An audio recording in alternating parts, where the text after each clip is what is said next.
ভারতের এমন একটি মন্দির আছে যেখানে ভগবান বিষ্ণু মানুষরূপে নয় বরং কচ্ছপের রূপে পূজিত হন।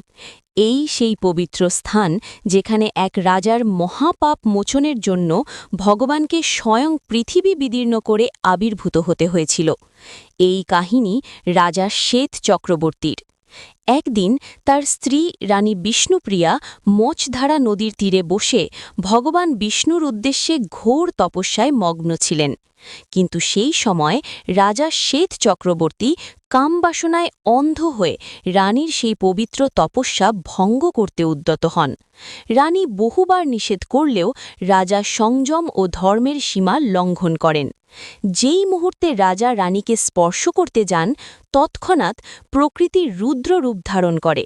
নদীর জল থেকে উঠে আসে এক বিশাল প্রলয়ঙ্কর ঢেউ, যা রাজাকে তুলে নিয়ে দূরের